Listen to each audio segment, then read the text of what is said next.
ਅਗਲੀ ਖਬਰ ਜਿਹੜੀ ਆ ਇਹ ਬੜੇ ਧਿਆਨ ਨਾਲ ਸੁਣਨ ਵਾਲੀ ਆ, ਖਾਸ ਕਰਕੇ ਜਿਹੜੇ ਟਰੱਕਰ ਵੀਰ ਹੈਗੇ ਆ। ਤੁਹਾਨੂੰ ਯਾਦ ਹੋਊਗਾ ਪਿਛਲੇ ਹਫ਼ਤੇ ਜੋ ਇੱਕ ਆਪਣੇ ਟਰੱਕਿੰਗ ਕੰਪਨੀ ਦੇ ਮਾਲਕ ਆ ਯੂਬਾ ਸਿਟੀ ਤੋਂ, ਉਹਨਾਂ ਨੇ ਆਪਣਾ ਜਿਹੜਾ ਲਾਈਵ ਸ਼ੋਅ ਜਦੋਂ ਆਪਣੀ ਟਰੱਕਿੰਗ ਦਾ ਹੁੰਦਾ, ਉਹਦੇ ਵਿੱਚ ਆ ਕੇ ਦੱਸਿਆ ਸੀ ਵੀ ਮੇਰੀ ਕੰਪਨੀ ਨੂੰ ਮੈਨੂੰ ਜਿਹੜੀ ਕਾਲ eye department of homeland security ਵੱਲੋਂ, ਆਈਸ ਵਾਲਿਆਂ ਵੱਲੋਂ ਭੇਜ ਸਾਨੂੰ ਸਾਰੀਆਂ ਜਿਹੜੀਆਂ ਫਾਈਲਾਂ ਆ I-9 ਜਿਹੜੇ ਫਾਰਮਸ ਵਾਲੀਆਂ ਹੁੰਦੀਆਂ ਉਹ ਭੇਜ ਦਿਓ ਜਿੰਨੇ ਵੀ EMPLOYEE ਆ। ਕਹਿੰਦੇ ਵੀ ਮੇਰੇ 100 ਤੋਂ ਵੱਧ ਜਿਹੜੇ EMPLOYEE ਆ ਉਹਨਾਂ ਦੀਆਂ ਭੇਜ ਦਿੱਤੀਆਂ।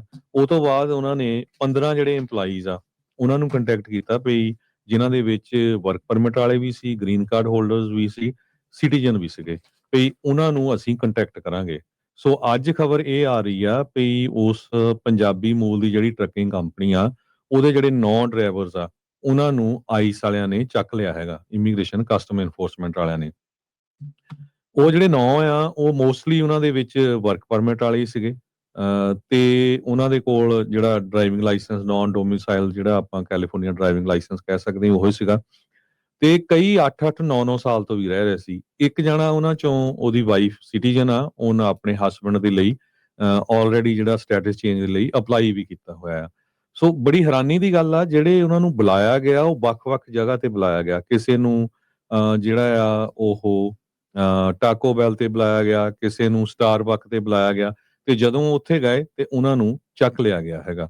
ਸੋ ਉਹਨਾਂ ਚੋਂ ਇੱਕ ਜਿਹੜਾ ਡਰਾਈਵਰ ਸੀਗਾ, ਉਹ ਸਾਡੇ ਸ਼ੋਅ ਦੇ ਵਿੱਚ ਜਿਹੜਾ ਅਪਡੇਟ ਇਮੀਗ੍ਰੇਸ਼ਨ ਵਾਲਾ ਉਹਦੇ ਵਿੱਚ ਕਾਲ ਕੀਤੀ ਸੀ ਵੀ ਮੈਨੂੰ ਬੁਲਾਇਆ ਗਿਆ ਆ, ਤੇ ਉਸ ਨੂੰ ਵੀ ਪਤਾ ਚੱਲਿਆ ਵੀ ਉਸ ਨੂੰ ਵੀ ਉਹਨਾਂ ਨੇ ਚੱਕ ਲਿਆ ਹੈਗਾ। ਹੁਣ ਉਹ ਕਿੱਥੇ ਹੈਗੇ ਆ, ਕਿਹੜੀ ਜੇਲ੍ਹ ਦੇ ਵਿੱਚ ਆ, ਇਹ ਕੋਈ ਪਤਾ ਨਹੀਂ ਹੈ। ਪਰ ਇਹ ਜਿਹੜੀ ਸਾਡੀ ਖਬਰ ਆ ਤੁਹਾਡੇ ਨਾਲ ਸਾਰਿਆਂ ਨਾਲ ਸਾਂਝੀ ਕਰਨ ਦਾ ਮਤਲਬ ਇਹ ਹੈਗਾ, ਕਿਉਂਕਿ ਇਹ ਮੀਡੀਆ 'ਚ ਨਹੀਂ ਕੋਈ ਆਈ ਹੈਗੀ। ਮੇਰੀ ਉਹ ਟਰੱਕਿੰਗ ਕੰਪਨੀ ਦੇ ਜਿਹੜੇ ਮਾਲਕ ਆ ਉਹਨਾਂ ਦੇ ਨਾਲ ਗੱਲਬਾਤ ਹੋਈ ਸੀ। ਸੋ ਜਿੰਨੇ ਵੀ ਟਰੱਕਰਸ ਹੈਗੇ ਆ ਇਸ ਇੰਡਸਟਰੀ ਦੇ ਵਿੱਚ, ਜੇ ਤੁਹਾਡਾ ਇਦਾਂ ਦਾ ਸਟੇਟਸ ਆ ਵੀ ਭਾਈ ਕੇਅਰਫੁਲ ਰਹੋ। ਇੱਦਾਂ ਜਿਹੜੇ ਕੰਪਨੀਆਂ ਵਾਲੇ ਆ ਵੀ ਜਿਨ੍ਹਾਂ ਨੇ ਡਰਾਈਵਰ ਰੱਖੇ ਹੋਏ ਆ, ਉਹਨਾਂ ਨੂੰ ਵੀ ਧਿਆਨ ਰੱਖਣਾ ਚਾਹੀਦਾ ਹੈਗਾ। ਸੋ ਹੁਣ ਇਹ ਇੱਕ ਕੰਪਨੀ ਦੇ ਨਾਲ ਉਹਨਾਂ ਦੇ 9 ਡਰਾਈਵਰ ਚੱਕੇ ਗਏ ਹੈਗੇ ਆ। ਸੋ ਇਹ ਹੁਣ ਸਾਰਿਆਂ ਨੂੰ ਇੱਕ ਤਰ੍ਹਾਂ ਦੇ ਨਾਲ ਵਾਰਨਿੰਗ ਹੈਗੀ ਆ। ਸਾਰੇ ਆਪਣਾ ਜਿਹੜਾ ਸਟੇਟਸ ਆ ਉਹ ਚੈੱਕ ਕਰੋ। ਬਾਕੀ ਵਾਰ-ਵਾਰ ਆਪਾਂ ਕਹਿੰਦੇ ਰਹਿੰਦੇ ਆ ਸਾਰਿਆਂ ਨੂੰ ਵੀ ਜਿੱਥੇ ਵੀ ਕਿਤੇ ਹੁੰਦੇ ਆ, ਇਮੀਗ੍ਰੇਸ਼ਨ ਦੇ ਜਿਹੜੇ ਡਾਕੂਮੈਂਟਸ ਆ ਆਪਣੇ ਕੋਲ ਜ਼ਰੂਰ ਰੱਖੋ, ਚਾਹੇ ਤੁਹਾਡੇ ਕੋਲ ਗ੍ਰੀਨ ਕਾਰਡ ਆ, ਸਿਟੀਜ਼ਨਸ਼ਿਪ ਦਾ ਕਾਰਡ ਆ, ਜਾਂ ਹੋਰ ਵੀ ਕੋਈ ਜਿਹੜਾ ਪ੍ਰੂਫ ਹੈਗਾ ਆ, ਕਿਉਂਕਿ ਕਿਸੇ ਵੀ ਟਾਈਮ ਤੁਹਾਨੂੰ ਜਿਹੜਾ ਆ ਇਮੀਗ੍ਰੇਸ਼ਨ ਕਸਟਮ ਐਨਫੋਰਸਮੈਂਟ ਵਾਲੇ ਪੁੱਛ ਸਕਦੇ ਹੈਗੇ ਆ। ਤੇ ਜਿਹੜੇ ਸੀਗੇ ਕੰਪਨੀ ਦੇ ਮਾਲਕ, ਜਦੋਂ ਉਹਨਾਂ ਨਾਲ ਹਰਜੋਤ ਸਿੰਘ ਜੀ ਤੁਹਾਡੀ ਗੱਲ ਜਿਹੜੀ ਹੋ ਰਹੀ ਸੀ, ਸੋ ਉਹਨਾਂ ਨੇ ਤਾਂ ਉਦਣ ਆਪਾਂ ਨੂੰ ਇਹੀ ਦੱਸਿਆ ਸੀਗਾ ਵੀ ਉਹਨਾਂ ਨੇ 3 ਦਿਨ ਦਿੱਤੇ ਸੀ DHS ਨੇ, ਵੀ ਇੰਪਲੋਇਮੈਂਟ ਦਾ ਪਿਛਲੇ 2 ਸਾਲ ਦਾ ਡਾਟਾ ਸਾਰਾ ਉਹਨਾਂ ਦੇ ਨਾਲ ਸ਼ੇਅਰ ਕਰੋ। ਉਹਨਾਂ ਨੇ ਕੀਤਾ W2 ਦੇ ਉੱਤੇ ਸਾਰੇ ਕੰਮ ਕਰਦੇ ਸੀ, ਮੈਨੂੰ ਯਾਦ ਆ ਉਹਨਾਂ ਨੇ ਉਸ ਦੇ ਵਿੱਚ ਜੀ ਜਿਹੜਾ ਉਹ ਦੱਸਿਆ ਸੀਗਾ ਸਾਰੇ ਇਸ ਤਰੀਕੇ ਦੇ ਨਾਲ ਸੀਗਾ। ਸੋ ਡਬਲ ਐਨਫੋਰਸਮੈਂਟ ਆਪਾਂ ਦੇਖ ਰਹੇ ਹਾਂ ਕੈਲੀਫੋਰਨੀਆ ਦੇ ਵਿੱਚ।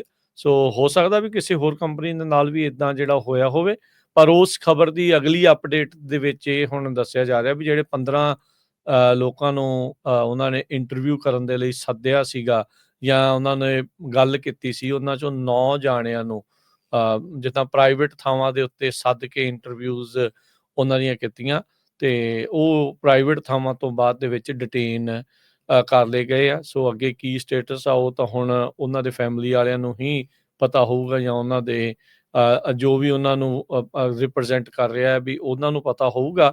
ਪਰ ਇਹ ਵੀ ਹਰਜੋਤ ਸਿੰਘ ਜੀ, ਕਿਉਂਕਿ ਹੁਣ ਆਪਣੀ ਕਮਿਊਨਿਟੀ ਦੇ ਨਾਲ ਪਹਿਲੀ ਵਾਰੀ ਜਿਹੜਾ ਇਦਾਂ ਦੀ ਚੀਜ਼ ਆਪਣੇ ਸਾਹਮਣੇ ਜਿਹੜੀ ਉਹ ਆ ਰਹੀ ਆ, ਇਨ ਕਹਿ ਲਓ ਵੀ ਡੀਟੇਲ ਆਪਾਂ ਨੂੰ ਥੋੜ੍ਹੀਆਂ ਚੀਜ਼ਾਂ ਪਤਾ ਲੱਗ ਰਹੀਆਂ। ਜਿਸ ਤਰੀਕੇ ਦੇ ਨਾਲ ਉਸ ਦਿਨ ਉਹਨਾਂ ਨੇ ਦੱਸਿਆ ਸੀਗਾ ਵੀ ਉਹ ਡੈਂਟਲ ਅਪੁਆਇੰਟਮੈਂਟ ਤੇ ਸੀ, ਅਗਲਿਆਂ ਨੇ ਪੂਰੀ ਸਰਵੇਲੈਂਸ ਕਰਕੇ ਉਹਨਾਂ ਦਾ ਪਤਾ ਸੀਗਾ ਵੀ ਉਹ ਕਿੱਥੇ ਆ, ਕਾਲ ਕੀਤੀ। ਫਿਰ ਜਦੋਂ ਉਹਨਾਂ ਨੂੰ ਆਫਿਸ ਦੇ ਵਿੱਚ ਸੱਦਿਆ ਤੇ ਪਾਰਕਿੰਗ ਲੋਟ ਦੇ ਵਿੱਚ ਹੀ ਜਿਹੜੇ ਆ ਉਹ ਸੰਮਨ ਜਿਹੜੇ ਉਹ ਦੇ ਦਿੱਤੇ ਵੀ ਆ ਡਾਕੂਮੈਂਟਸ ਜਿਹੜੇ ਉਹ ਤੁਸੀਂ ਸਬਮਿਟ ਕਰਾਓ। ਕਹਿੰਦਾ ਉਹ ਤਾਂ ਮੈਂ ਭਾਈ ਉਸੇ ਦਿਨ ਹੀ ਸਬਮਿਟ ਜਿਹੜੇ ਉਹ ਕਰਾਤੇ ਸੀ, ਇਨਫੋਰਮੇਸ਼ਨ ਘਾਲਤੀ ਸੀ। ਉਹਨਾਂ ਚੋਂ 15 ਦੀ ਇੰਟਰਵਿਊ ਸੱਦ ਲਈ, ਤੇ ਹੁਣ ਉਹਨਾਂ ਨੂੰ ਟਾਕੋ ਬੈਲ ਤੇ ਸਟਾਰਬਕ ਤੇ ਸੱਦ ਕੇ ਹਰਜੋਤ ਸਿੰਘ ਜੀ ਇਸ ਤਰੀਕੇ ਦੇ ਨਾਲ ਪ੍ਰਾਈਵੇਟ ਪਬਲਿਕ ਪਲੇਸ ਦੇ ਉੱਤੇ ਇੰਸਟੈਡ ਆਫ ਆਈਸ ਵਾਲਿਆਂ ਆਪਣੇ ਉੱਥੇ ਸੱਦਣ ਇੰਟਰਵਿਊ ਕਰਨ ਦੇ ਲਈ। This is something else going on to, like ਇਹ ਹੁਣ ਮੈਨੂੰ ਸਮਝ ਨਹੀਂ ਆ ਰਹੀ ਵੀ ਜੇ ਸਰਕਾਰੀ ਅਧਿਕਾਰਤ ਤੌਰ ਤੇ ਉਹਨਾਂ ਨੇ ਇੰਟਰਵਿਊ ਕਰਨੀ ਹੈ, ਵੀ ਆਪਣੇ ਆਫਿਸ ਸਰਕਾਰੀ ਆਫਿਸ ਦੇ ਵਿੱਚ ਕਿਉਂ ਨਹੀਂ ਜਿਹੜੀ ਉਹ ਕੀਤੀ ਜਾ ਰਹੀ। Why is not happening in their own offices, ਵੀ ਉਹ ਟਾਕੋ ਬੈਲ ਜਾਂ ਸਟਾਰਬਕਸ ਦੇ ਉੱਤੇ ਜਿਹੜਾ ਉਹ ਕਿਉਂ ਜਿਹੜਾ ਉਹ ਕਰ ਰਹੇ ਆ, ਤੇ ਉਸ ਤੋਂ ਬਾਅਦ 'ਚ ਉਹਨਾਂ ਨੂੰ ਉੱਥੋਂ ਡਿਟੇਨ ਕਰ ਲਿਆ ਜਾਣਾ, ਕਿਉਂਕਿ ਇਹ ਤੁਹਾਨੂੰ ਫਸਟ ਹੈਂਡ ਨੌਲੇਜ ਉਹਨਾਂ ਨੇ ਆਪ ਹੀ ਦੱਸਿਆ ਸਾਰਾ ਕੁਛ, ਹਰਜੋਤ ਸਿੰਘ ਜੀ। ਜੀ ਹਾਂ, ਬਿਲਕੁਲ ਅੱਜ ਸਵੇਰੇ ਮੇਰੀ ਉਹਨਾਂ ਦੇ ਨਾਲ ਗੱਲਬਾਤ ਹੋਈ ਹੈਗੀ ਆ, ਜਿਹੜੇ ਕੰਪਨੀ ਦੇ ਮਾਲਕ ਹੈਗੇ ਆ। ਸੋ ਇੱਥੋਂ ਦੇਖੋ ਹੈਰਾਨੀ ਦੀ ਗੱਲ ਇਹ ਹੈ ਵੀ ਜਿਹੜੇ ਸਾਰੇ ਡਰਾਈਵਰ ਸੀਗੇ ਇਹ ਡਰਾਈਵ ਵੀ ਨਹੀਂ ਕਰ ਰਹੇ ਸੀ, ਵੀ ਜਾਂ ਮੰਨ ਲਓ ਵੀ ਡਰਾਈਵ ਕਰ ਰਹੇ ਸੀ, ਆਈਸ ਨੇ ਕਿਤੇ ਜਿਹੜਾ ਜਾਂ ਬਾਰਡਰ ਪੈਟਰੋਲ ਏਜੰਟ ਨੇ ਰਾਹ 'ਚ ਕਿਤੇ ਨਾਕਾ ਗੱਲ ਲਾਇਆ ਹੋਈ ਸੀ ਹੋਵੇ। ਜਾਂ ਉੱਥੇ ਚੈੱਕ ਕੀਤਾ ਹੈਗਾ। ਇਹ ਉਹਨਾਂ ਨੇ ਸਿਰਫ ਇੱਕ ਕੰਪਨੀ ਨੂੰ ਕਿਹਾ ਸੀ ਵੀ ਅਸੀਂ ਤੁਹਾਨੂੰ ਆਡਿਟ ਕਰਨ ਜਾ ਰਹੇ ਹਾਂ, ਤੇ ਤੁਸੀਂ ਪਹਿਲੀ ਕੰਪਨੀ ਆ, ਤੇ ਤੁਹਾਡੇ ਤੋਂ ਬਾਅਦ ਆਪਾਂ ਹੋਰ ਵੀ ਕੰਪਨੀਆਂ ਜਿਹੜੀਆਂ ਆ ਉਹ ਸਾਰੀਆਂ ਆਡਿਟ ਕਰਨੀਆਂ ਆ। ਸੋ ਹੁਣ ਇਹ ਕੁਝ ਵਾਪਰਿਆ ਆ, ਤੇ 9 ਦੇ 9 ਕੋਲ ਵਰਕ ਪਰਮਿਟ ਆ, ਲੀਗਲੀ ਵਰਕ ਪਰਮਿਟ ਆ, ਲੀਗਲੀ ਉਹਨਾਂ ਦੇ ਕੋਲ ਲਾਇਸੈਂਸ ਹੈਗਾ, ਤੇ ਲੀਗਲੀ ਸਰਕਾਰ ਦੇ ਜਿਹੜੇ ਆ ਉਹ ਸਰਕਾਰ W2 ਦੇ ਤੇ ਕੰਮ ਦਿੱਤੇ ਹੋਏ ਕਰਦੇ ਸੀ। ਡਾਕੂਮੈਂਟ ਨੇ, ਸਰਕਾਰ ਜੀ। ਨੇ ਲਾਇਸੈਂਸ ਦਿੱਤਾ, ਸਰਕਾਰ ਨੇ ਵਰਕ ਪਰਮਿਟ ਦਿੱਤਾ, ਉਹਦੇ ਆਧਾਰ ਤੇ ਇਹਨਾਂ ਨੂੰ ਲਾਇਸੈਂਸ ਮਿਲਿਆ, ਉਹਦੇ ਹਿਸਾਬ ਦੇ ਨਾਲ ਹੀ ਅਗਲਿਆਂ ਨੇ ਜੌਬ ਦੇ ਉੱਤੇ ਕਿਸੇ ਨੇ ਜਿਹੜਾ ਉਹ ਰੱਖਿਆ। ਹੁਣ ਤੁਸੀਂ ਦੇਖੋ ਹਰਜੋਤ ਸਿੰਘ ਜੀ, ਇਹਦੇ ਨਾਲ ਵੀ ਵੇਵਸ ਤਾਂ ਹੁਣ ਪੁੱਠੀਆਂ ਹੀ ਜਾਣੀਆਂ ਨਾ। ਹੁਣ ਆਪਾਂ ਨੇ ਇਨਫੋਰਮੇਸ਼ਨ ਸ਼ੇਅਰ ਕਰਤੀ, ਉਹਨਾਂ ਨੇ ਆਪਣੇ ਨਾਲ ਸ਼ੇਅਰ ਕੀਤੀ ਗੱਲਬਾਤ, ਆਪਾਂ ਤੁਹਾਡੇ ਨਾਲ ਸ਼ੇਅਰ ਕਰਤੀ। ਹੁਣ ਹਰ ਇੱਕ ਦੇ ਮਨ ਦੇ ਵਿੱਚ, ਤੁਸੀਂ ਕਹੋ ਨਾ ਕਹੋ, ਮਨ ਦੇ ਵਿੱਚ ਤਾਂ ਸਵਾਲ ਆਉਣਾ ਹੀ ਆ। ਉਹਨਾਂ ਲੋਕਾਂ ਦੇ ਮਨ 'ਚ ਸਵਾਲ ਆਉਣਾ ਜਿਨ੍ਹਾਂ ਨੇ ਵਰਕ ਪਰਮਿਟ ਵਾਲੇ ਲੋਕਾਂ ਨੂੰ ਹਾਇਰ ਕੀਤਾ, ਵੀ ਹੁਣ ਅਸੀਂ ਕੀ ਕਰੀਏ? ਸਾਡੇ ਦੁਆਲੇ ਤਾਂ ਨਹੀਂ ਜਿਹੜਾ ਉਹ ਆ ਜਾਣਗੇ। ਇਹ ਤੇ ਇਸ ਏਜੰਡੇ ਦੇ ਤਹਿਤ ਤਾਂ ਇਹ ਸਮਾਲ ਬਿਜ਼ਨਸ ਨੂੰ ਬੰਦ ਕਰਾ ਦੇਣਗੇ ਇੱਥੇ ਤਾਂ। ਵੀ ਆਪਾਂ ਨੂੰ ਪਤਾ ਹੀ ਆ ਵੀ ਬਹੁਤ ਸਾਰੀ ਜਿਹੜੀ ਇਕੋਨਮੀ ਦੇ ਵਿੱਚ ਜਿਹੜੇ ਲੋਕ ਆ, ਬਹੁਤ ਜ਼ਿਆਦਾ ਜਿਹੜੇ ਕਾਮੇ ਆ, ਉਹ ਵਰਕ ਪਰਮਿਟ ਦੇ ਉੱਤੇ ਕੰਮ ਕਰਦੇ ਆ, ਜਿਨ੍ਹਾਂ ਦੇ ਅਸਾਈਲਮ ਰਿਫਿਊਜੀ ਦੇ ਕੇਸ ਲੱਗੇ ਹੋਏ ਆ। ਕੋਈ ਕਿਸੇ ਹੋਰ ਤਰੀਕੇ ਦੇ ਨਾਲ ਜਿਹੜਾ ਉਹ ਵਰਕ ਪਰਮਿਟ ਜਿਹੜਾ ਸਰਕਾਰ ਨੇ ਇਸ਼ੂ ਕੀਤੇ ਉਹਦੇ ਨਾਲ ਆ। ਸੋ ਇਹ ਤਾਂ it's not a good sign, ਵੀ ਇਹ ਤਾਂ ਇਕੋਨਮੀ ਨੂੰ ਹੋਰ ਡੈਡ ਕਰਨ ਵਾਲੀ ਜਿਹੜੀ ਇਸ ਦੇ ਵਿੱਚ ਗੱਲ ਨਜ਼ਰ ਆ ਰਹੀ ਆ। Small business out of business ਜਾਊਗਾ। ਸਮਾਲ ਬਿਜ਼ਨਸ ਨੂੰ ਅਮਰੀਕਾ ਦੀ ਬੈਕਬੋਨ ਆਖਿਆ ਜਾਂਦਾ ਆ, ਤੇ ਉਹ ਫਿਰ ਹਾਇਰ ਕਿਹਨੂੰ ਕਰਨਗੇ? ਕਿੱਦਾਂ ਜਿਹੜਾ ਉਹ ਕੰਮ ਜਿਹੜਾ ਹੋਊਗਾ? ਬਹੁਤ ਵਾਰੀ ਲੋਕ ਕਹਿ ਦਿੰਦੇ ਆ ਵੀ ਉਹ ਦੂਜਿਆਂ ਨੂੰ ਜਿਹੜਾ ਕਰ ਲਓ, ਪਰ ਉਹ ਕੰਮ ਕਰਕੇ ਵੀ ਨਹੀਂ ਨਾ ਰਾਜੀ। ਆਟਾ ਦਾਲ ਸਕੀਮ ਤੇ ਜਿਹੜੇ ਲੱਗੇ ਹੋਏ ਨੇ, ਉਹਨਾਂ ਦਾ ਵੀ ਕੀ ਕਰੋਗੇ ਤੁਸੀਂ? Some people just doesn't want to work. ਉਹ ਤਾਂ ਆਲਰੇਡੀ ਉਹਨਾਂ ਨੂੰ ਪਤਾ ਹੈ ਵੀ ਵੈਲਫੇਅਰ ਦੇ ਉੱਤੇ ਲੱਗੇ ਆ, ਉਹ ਕੰਮ ਨਹੀਂ ਕਰਦੇ। ਫਿਰ ਜਿਹੜੇ ਕੰਮ ਕਰਦੇ ਆ ਉਹਨਾਂ ਦੇ ਦੁਆਲੇ ਤੁਸੀਂ ਏਦਾਂ ਜਿਹੜਾ ਉਹ ਲੱਗੇ ਆ। ਸੋ ਬਿਜ਼ਨਸ ਵਿਲ ਜਿਹੜੇ ਸਮਾਲ ਬਿਜ਼ਨਸਿਸ ਆ ਉਹ ਆਊਟ ਆਫ ਬਿਜ਼ਨਸ ਜਾਣਗੇ। So it's not a good sign. ਤੇ ਜੀ। ਸੋ ਇਹਦੇ 'ਚ ਪ੍ਰਾਈਵੇਟ ਇਹ ਵੀ ਥਾਵਾਂ ਗੱਲ ਤੇ ਕਲੀਅਰ ਉਹ ਹੋ ਗਈ ਚੀਜ਼ਾਂ ਰਾਜਕਨਵੀਰ ਹੋਣੀਆਂ ਸਿੰਘ ਜੀ, ਜੀ। ਬਈ ਬਹੁਤ ਸਾਰੇ ਲੋਕ ਜਿਹੜੇ, ਜਾਂ ਆਪਾਂ ਇਹ ਕਹਿ ਰਹੇ ਸੀ ਨਾ, ਜਿਹੜੇ ਪਿਛਲੇ 2021 ਤੋਂ ਬਾਅਦ ਆਏ ਹੈਗੇ ਆ, ਜਾਂ ਟਰੰਪ ਐਡਮਿਨਿਸਟ੍ਰੇਸ਼ਨ ਇਹ ਵੀ ਕਹਿ ਉਹਨਾਂ ਨੇ ਰਿਹਾ ਕਿਹਾ ਵੀ ਸੀਗਾ ਉਹਨਾਂ ਦੀ ਬਿਲਕੁਲ। ਵੈਟਿੰਗ ਕਰਨੀ ਆ, ਸਾਰਾ ਕੁਛ। ਪਰ ਇਹਦੇ 'ਚ ਤਾਂ ਇੱਕ ਡਰਾਈਵਰ 9 ਤੋਂ 10 ਸਾਲਾਂ ਤੋਂ ਇੱਥੇ ਰਹਿ ਰਿਹਾ ਸੀ। ਜਾਂ ਸੋ ਏਦਾਂ ਹੀ ਅਲਬਾਮਾ ਦੇ ਵਿੱਚ ਕੁਛ ਦਿਨ ਪਹਿਲਾਂ ਤੁਸੀਂ ਹੁਣ ਦੱਸਿਆ 82 ਤਾਂ ਹੈਗਾ ਵੀ ਡਰਾਈਵਰ। ਇੱਕ ਦੀ ਤੇ ਵਾਈਫ ਯੂਐਸ ਸਿਟੀਜ਼ਨ ਆ, ਉਹਨੇ ਉਹਦਾ ਵੀ ਪੇਪਰ ਵਰਕ ਲਾਇਆ ਹੋਊਗਾ, ਉਹਨੂੰ ਜੀ। ਵੀ ਡਿਟੇਨ ਜਿਹੜਾ ਉਹ ਕਰ ਲਿਆ।